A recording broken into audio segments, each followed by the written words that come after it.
Nous devons nous pardonner l'un l'autre comme Dieu en Christ nous a pardonné. La véritable sainteté est l'œuvre de la mesure de Christ en notre faveur. Les traits de son Église sont l'unité, la maturité et la véritable sanctification. Et ces choses ne peuvent jamais se réaliser si l'homme essaie de fabriquer l'unité, prendre la direction du travail. Le résultat est alors le manque de sainteté dans l'Église.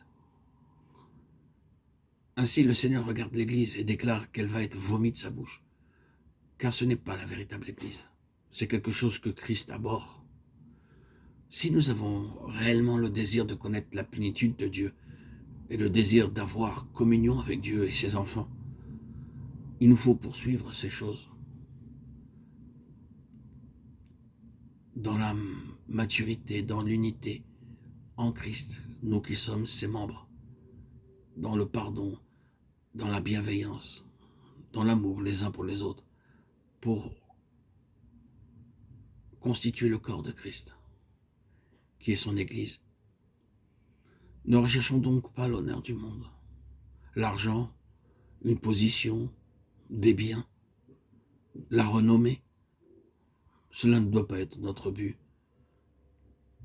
Notre but doit être en premier lieu de marcher dans l'humilité, la patience, se supportant les uns les autres, gardant l'unité de l'esprit par le lien de la paix avec le don donné par Dieu. Avançons vers la maturité et recherchons la véritable sanctification. Nous serons alors en mesure de connaître la plénitude de Dieu corporativement seulement dans l'Église. Ce qu'il a entrepris, finalement, il le verra. Une unité spirituelle existe parmi les croyants, dans la mesure où ils reconnaissent et goûtent cela ou non. Lorsque l'Esprit de Dieu est à l'œuvre, il sera en capacité de conduire le peuple de Dieu dans la véritable sanctification. L'épouse pourra être prête pour la venue du glorieux et céleste époux qui revient.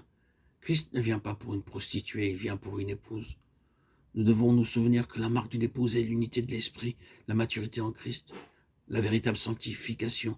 Je vous exhorte donc, moi, le prisonnier dans le Seigneur, à marcher d'une manière digne de la vocation qui vous a été adressée. Éphésiens 4, 1.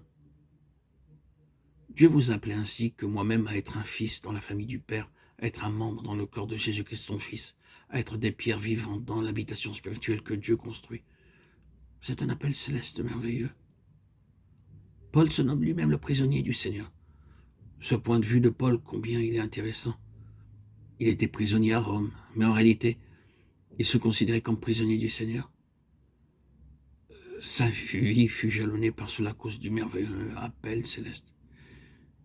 Il met en relief ce fait qu'il n'y a pas de sacrifice qui soit aussi grand pour cela. Il était prêt à payer le prix. Si vous et moi, nous avons la véritable vision de cet appel céleste, nous serons alors capables de faire le sacrifice, d'aller même en prison et même à la mort à cause d'un appel céleste si merveilleux. Puisse le Seigneur nous donner la vision de l'appel céleste et nous garder obéissants à la vision céleste, comme il nous le montre dans sa parole.